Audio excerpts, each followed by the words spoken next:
नमस्कार, स्वागत है आपका कैरियर प्लस कोचिंग के ऑनलाइन प्लेटफॉर्म पे। आज हम लोग राजस्थान शिक्षक पात्रता परीक्षा जो 27 फरवरी को पेपर है उसके ईवीएस का प्रैक्टिस सेट 4 देखेंगे। ठीक है, वीडियो शुरू करने के पहले आप लोग चैनल को सब्सक्राइब और वीडियो को लाइक अवश्य किया करें, जिससे वीडियो की नोटिफिकेशन आपको मिलती रहे। तो चलिए शुरुआत करते हैं, देखते हैं आज का पहला क्वेश्चन। हाँ, कल एक बच्चे का कमेंट आया था कि परसों ईवीएस की क्लास में था कि विश्व की सबसे लंबी नदी, तो उसने पूछा था कि विश्व की सबसे छोटी नदी कौन सी है, smallest river in the world. देखिए, तो मैंने इसको सम्मिलित किया है, बाकी मैं जब ज्योग्राफी पढ़ाऊंगा तो आप लोगों को डिटेल में बताऊंगा। विश्व की सबसे लंबी नदी नील नदी है, जो कि 6,650 किलोमीटर लंबी है। ठीक है, नील नदी दो, सफेद नील और नीली नील मिलके नील नदी बनती है। और सबसे छोटी नदी विश्व की रो नदी है, जो कुल 61 मीटर बहती है। और सबसे बड़ी नदी मतलब बहाव क्षेत्र में, अफवाह तंत्र में पूछेगा, अमेजन नदी। अच्छा, अमेजन नदी की लंबाई कितनी है? 6,516 किलोमीटर। ध्यान रखिएगा। तो विश्व की सबसे लंबी नदी नील नदी, विश्व की सबसे छोटी नदी रो नदी, विश्व की सबसे बड़ी नदी अमेजन नदी। यहीं जब हम भारत में आएंगे तो भारत की सबसे बड़ी नदी गंगा नदी 2525 किलोमीटर, यानी 2525 किलोमीटर। गंगा नदी की लंबाई आपको अलग अलग किताबों में कुछ कम देखने को मिलेगी, लेकिन आप लोग 2525 ही मान के जाएंगे। और सबसे छोटी नदी, यदि भारत की सबसे छोटी नदी पूछे तो अरवरी नदी, ये राजस्थान में बहती है। कुल इसकी लंबाई कितना है? 45 किलोमीटर। ठीक है। अच्छा, आप ये सोच रहे होंगे कि 2900 किलोमीटर सिंधु और ब्रह्मपुत्र, इन दोनों नदियों की लंबाई 2900 किलोमीटर है, लेकिन न तो इनका उद्गम भारत में है और न ही इनका ये जहां जल गिराते हैं वही भारत में। इसलिए भारत की सबसे लंबी नदी गंगा नदी को ही हम लोग मान के चलेंगे। ठीक है, चलिए बढ़ते हैं आज के क्वेश्चन की तरफ। पहला क्वेश्चन कह रहा कि पर्यावरण डॉट डॉट घटक परस्पर क्रिया द्वारा जैवमंडल की रचना करते हैं। मतलब पर्यावरण के कौन से घटक मिलकर जैवमंडल की रचना करते हैं? जैव, अजैव, ए तथा बी दोनों, उपयुक्त में से कोई नहीं। तो देखिए, पर्यावरण के जैव तथा अजैव दोनों घटक मिलते हैं, इसलिए विकल्प आपका कौन सा सही हो जाएगा? सी विकल्प, जैव तथा अजैव, यानी ए तथा बी दोनों। ठीक है, चलिए बढ़ते हैं अगले क्वेश्चन की तरफ। कह रहा पृथ्वी तथा वायुमंडल का वह भाग जिसमें सभी प्रकार के डॉट डॉट विद्यमान होते हैं पर्यावरण के जैवमंडल में आते हैं। मतलब जैवमंडल में जैव तथा अजैव घटक तो होते हैं, लेकिन इनमें होता कौन कौन है? जीव, दूसरा विकल्प जंतु, वनस्पतियां, ये सभी। तो देखिए, जैवमंडल में जीव भी आएंगे, जंतु भी आएंगे और वनस्पतियां भी आएंगी। अतः विकल्प आपका कौन सा सही हो जाएगा? डी विकल्प, ये सभी। काफी इंपॉर्टेंट क्लासेस चल रही हैं, आप लोग रेगुलर इस पे विजिट जरूर करिए। फिर तीसरा क्वेश्चन कह रहा स्थल मंडल की वह सतह जो हमारे पर्यावरण का निर्माण करती हैं डॉट डॉट के नाम से जानी जाती हैं। मतलब स्थल मंडल की वह बाह्य सतह जो हमारे पर्यावरण का निर्माण करता है किस नाम से जानी जाती है? महाद्वीप, पहाड़, मरुस्थल, ये सभी। तो देखिए, महाद्वीप भी होते हैं, पहाड़ भी होते हैं, मरुस्थल भी कहे हैं, पृथ्वी के बाह्य सतह पे मरुस्थल भी हैं, इसलिए विकल्प कौन सा सही हो जाएगा? ये सभी, यानी डी विकल्प। ठीक है, चलिए बढ़ते हैं अगले क्वेश्चन की तरफ। सृष्टि को डॉट डॉट प्रदान करने में वायुमंडलीय तत्वों की सर्वोच्च भूमिका है। सृष्टि को क्या प्रदान करता है वायुमंडल? जीवन, मृत्यु, उपहार, उपयुक्त में से कोई नहीं। तो देखिए, जीवन प्रदान करता है, यानी सृष्टि को जीवन प्रदान करता है। विकल्प कौन सा सही हो जाएगा? ए विकल्प। बढ़ते हैं अगले क्वेश्चन की तरफ। वायुमंडल में जीवनदायी जैसे डॉट डॉट सूर्य प्रकाश और ऊर्जा आदि पाई जाती हैं। तो जीवनदायिनी गैस कौन सी है? ऑक्सीजन, नाइट्रोजन, कार्बन डाइऑक्साइड, उपयुक्त सभी। तो कौन सा विकल्प सही हो जाएगा? वायुमंडल में पूछ रहा है। देखिए, ये नहीं पूछ रहा कि मानव को पूछता था ऑक्सीजन हो जाता, लेकिन वायुमंडल, तो वायुमंडल में ऑक्सीजन भी है, नाइट्रोजन भी है, कार्बन डाइऑक्साइड भी है, इसलिए विकल्प कौन सा सही हो जाएगा? डी विकल्प, उपयुक्त सभी। समझ में आया क्वेश्चन? वायुमंडलीय तत्वों को घेरे हुए है स्थलमंडल, जलमंडल, स्थलमंडल तथा जलमंडल दोनों, उपयुक्त में से कोई नहीं। तो वायुमंडलीय तत्वों को कौन घेरे हुए है? स्थलमंडल तथा जलमंडल दोनों, यानी विकल्प सी सही हो जाएगा। बढ़ते हैं अगले क्वेश्चन की तरफ। वायुमंडल के तत्वों का समुच्चय क्या कहलाता है? मानसल, जलवायु, मौसम और जलवायु उपयुक्त में से कोई नहीं। तो ये क्या कहलाता है? मौसम और जलवायु, यानी विकल्प कौन सा सही हो जाएगा? सी विकल्प। ठीक है, बढ़ते हैं अगले क्वेश्चन की तरफ। वायुमंडलीय तत्वों के डॉट डॉट के कारण पृथ्वी के धरातल पर विभिन्न प्रकार की वनस्पतियां तथा जीव पाए जाते हैं। असमान वितरण, समान वितरण, ठोस वितरण, उपयुक्त में से कोई नहीं। कौन सा विकल्प सही हो जाएगा? असमान वितरण। ठीक है, क्योंकि वायुमंडल तत्वों का असमान वितरण है, इसीलिए धरातल पर विभिन्न प्रकार की वनस्पतियां पाई जाती हैं। क्योंकि जब एक समान वातावरण होता तो केवल एक प्रजाति के लिए अनुकूल होता है, नहीं? देखिए, विभिन्न प्रकार की प्रजातियां पाई जाती हैं, इसलिए असमान वितरण सही हो जाएगा। डॉट डॉट द्वारा मानव अपने पर्यावरणीय ज्ञान में वृद्धि करता है। जांच विधि, भूल विधि, जांच एवं भूल विधि, उपयुक्त में से कोई नहीं। कौन सा विकल्प सही हो जाएगा? जांच एवं भूल विधि। ठीक है, विकल्प सी। बढ़ते हैं अगले क्वेश्चन की तरफ। अन्य जीवों के समान डॉट डॉट भी पर्यावरण का एक अंग है। मानव, सभ्यता, संस्कृति, इनमें से कोई नहीं। तो देखिए, मानव जो है अन्य जीवों के समान पर्यावरण का एक अंग है। सभ्यता और संस्कृति पर्यावरण का अंग नहीं है, इसलिए कौन सा विकल्प सही हो जाएगा? ए विकल्प, मानव। निम्न में से किसके अनुसार पर्यावरण वह शक्ति है जो हमें प्रभावित करती है? Herskovits, D H. Davis, E J. Ross, फिटिंग। तो ये पर्यावरण वह शक्ति है, किसका कोटेशन है आपसे पूछ रहा है। तो ये कथन किसका है? ये ई.जे. रॉस का है, यानी ई.जे. रॉस। विकल्प सी सही हो जाएगा। ठीक है,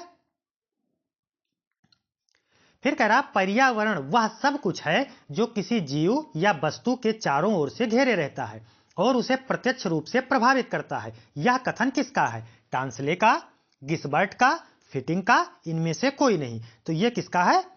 गिसवर्ट जी का कथन है। ठीक है, कुछ कथन मैंने शामिल किए हैं। ये किसका कथन है? गिसवर्ट जी का, कि पर्यावरण वह सब कुछ है जो हमें चारों ओर से घेरे रहता है। ये किसका कथन है? गिसवर्ट जी का। विकल्प बी सही हो जाएगा। पर्यावरण व्यक्ति के डॉट डॉट स्वास्थ्य को बहुत प्रभावित करता है। मानसिक, संवेगात्मक, शारीरिक, इनमें से कोई नहीं। देखिए, अब अगर उपयुक्त सभी दिया होता तो हम लोग उपयुक्त सभी सही करते, लेकिन उपयुक्त सही नहीं दिया है, तो इन तीनों में सबसे ज्यादा किसको प्रभावित करता है? शारीरिक, यानी विकल्प कौन सा सही हो जाएगा? सी विकल्प।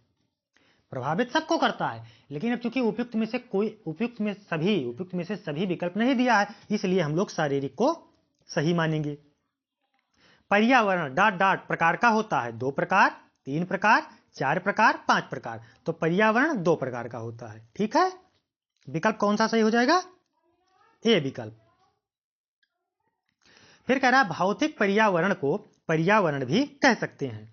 सामाजिक, अभौतिक, प्राकृतिक, इनमें से कोई नहीं। तो जो भौतिक पर्यावरण है वो प्राकृतिक पर्यावरण है, तो हम लोग उसको क्या कह सकते हैं? प्राकृतिक पर्यावरण, यानी विकल्प सी सही हो जाएगा। जैविकीय पर्यावरण को डॉट डॉट भागों में बांटा जा सकता है। उत्पादक, उपभोक्ता, विनाशक, ये तीनों। तो देखिए, ये तीनों हो जाएगा। उत्पादक भी आएंगे, उपभोक्ता भी आएंगे और विनाशक भी आएंगे, इसलिए विकल्प कौन सा सही हो जाएगा? डी विकल्प, ये तीनों। फिर कह रहा प्राकृतिक पर्यावरण के मुख्य घटक हैं पानी, हवा, भूमि, तीनों। तो पर्यावरण के तीनों मुख्य घटक आ जाएंगे, पानी भी, हवा भी और भूमि भी, यानी स्थल भी। तो विकल्प कौन सा सही हो जाएगा? डी विकल्प, ये सभी या ये तीनों। डॉट डॉट हमारे प्राकृतिक पर्यावरण के अंग हैं। पेड़ पौधे, पानी, धूप, इनमें से कोई नहीं। तो कौन सा विकल्प सही हो जाएगा? ये पेड़ पौधे। हमारे प्राकृतिक पर्यावरण के अंग कौन है? प्राकृतिक कह रहा है, इसलिए पेड़ पौधे। विकल्प ये सही हो जाएगा। बढ़ते हैं अगले क्वेश्चन की तरफ। पर्यावरण प्रदूषण के मुख्य घटक हैं जल प्रदूषण, वायु प्रदूषण, ध्वनि प्रदूषण, ये सभी। तो कौन सा विकल्प सही हो जाएगा? पर्यावरण प्रदूषण में जल प्रदूषण भी होता है, वायु प्रदूषण भी आता है, ध्वनि प्रदूषण भी आता है, इसलिए विकल्प ये सभी सही हो जाएगा। ठीक है, बढ़ते हैं अगले क्वेश्चन की तरफ। वायु प्रदूषण की समस्या डॉट डॉट या किस प्रदूषण से भी अधिक जटिल है? जल प्रदूषण, वायु यंत्रों, ध्वनि, इनमें से कोई नहीं। कौन सा विकल्प सही हो जाएगा? ये जल प्रदूषण से अधिक जटिल प्रक्रिया है, यानी विकल्प डी सही हो जाएगा, विकल्प ए सही हो जाएगा। बढ़ते हैं अगले क्वेश्चन की तरफ। शिक्षा द्वारा डॉट डॉट की शिक्षा अध्यापक के सहयोग के बिना दी ही नहीं जा सकती। समाज, अच्छे पर्यावरण, मनोविज्ञान, इनमें से कोई नहीं। तो विकल्प कौन सा सही हो जाएगा? शिक्षा जो है वो अच्छे पर्यावरण की शिक्षा अगर आपको देना है तो अध्यापक का सहयोग मिल जाए तो और अच्छी बात है। ठीक है, तो विकल्प कौन सा सही हो जाएगा? बी विकल्प, अच्छे पर्यावरण। स्वास्थ्य विज्ञान के अंतर्गत शुद्ध जल का महत्व व अशुद्ध जल से उत्पन्न रोगों का अध्ययन किया जाता है। असत्य है, सत्य है, अनिश्चित है, इनमें से कोई नहीं। स्वास्थ्य विज्ञान के अंतर्गत शुद्ध जल का महत्व अशुद्ध जल से उत्पन्न रोगों का अध्ययन किया जाता है। देखिए किया भी जाता है। अब आप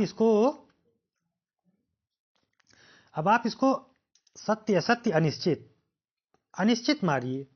ठीक है, अनिश्चित मान के हम लोग चलेंगे, बाकी इस क्वेश्चन को मैं देख लूंगा। ठीक है, अनिश्चित मान के चलिए आप लोग। तो विकल्प कौन सा सही हो जाएगा? सी विकल्प, अनिश्चित। बढ़ते हैं अगले क्वेश्चन की तरफ।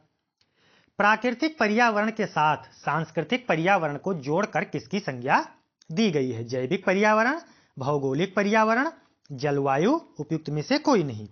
कौन सा विकल्प सही हो जाएगा? भौगोलिक पर्यावरण। प्राकृतिक पर्यावरण के साथ सांस्कृतिक पर्यावरण को अगर आप जोड़ देते हैं तो कौन सा पर्यावरण बन जाएगा? भौगोलिक पर्यावरण, यानी विकल्प बी सही हो जाएगा। किसी भूभाग के वायुमंडल की दशा यानी तापमान, वर्षा, आर्द्रता, वायु की दिशा, वायुदाब आदि के वार्षिक औसत को क्या कहा जाता है? प्राकृतिक वनस्पतियां, स्थलाकृत, जलवायु, जल राशि। तो ये क्या कहा जाएगा? तापमान, वर्षा, आर्द्रता, इसको क्या कहेंगे हम लोग? इसको हम लोग जलवायु कहेंगे। तो विकल्प कौन सा सही हो जाएगा? सी विकल्प, जलवायु।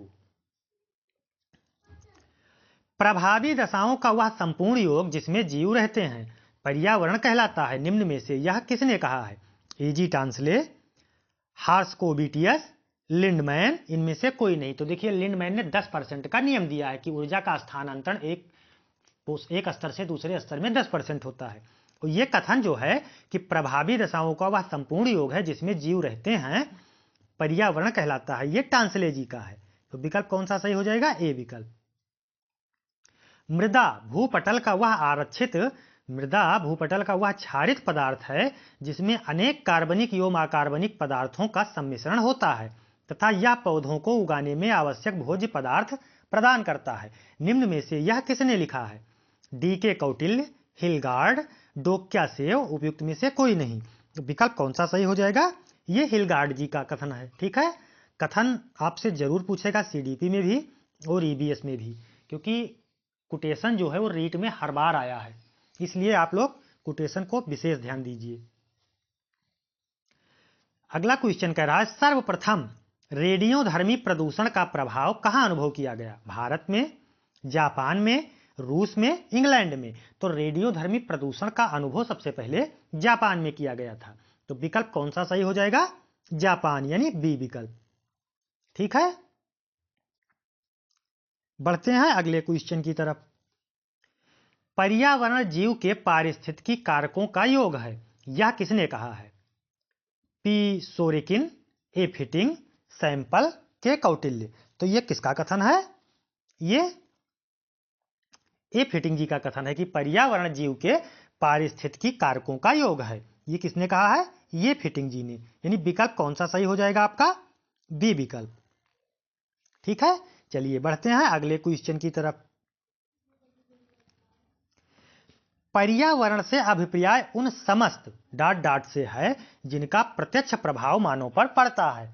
तो पर्यावरण से मतलब पर्यावरण जिसका प्रत्यक्ष प्रभाव पड़ता है, शक्तियां, प्रक्रियाओं, तत्वों, शक्तियां, प्रक्रियाओं तथा तत्वों। तो देखिए इन तीनों का, शक्तियां का भी प्रभाव पड़ता है ना प्रत्यक्ष मानव पर, प्रक्रियाओं का भी प्रभाव पड़ता है, तत्व का भी प्रभाव पड़ता है। तत्व क्या है? जैसे एलिमेंट आप देख रहे हैं वो सब क्या है? तत्व हैं।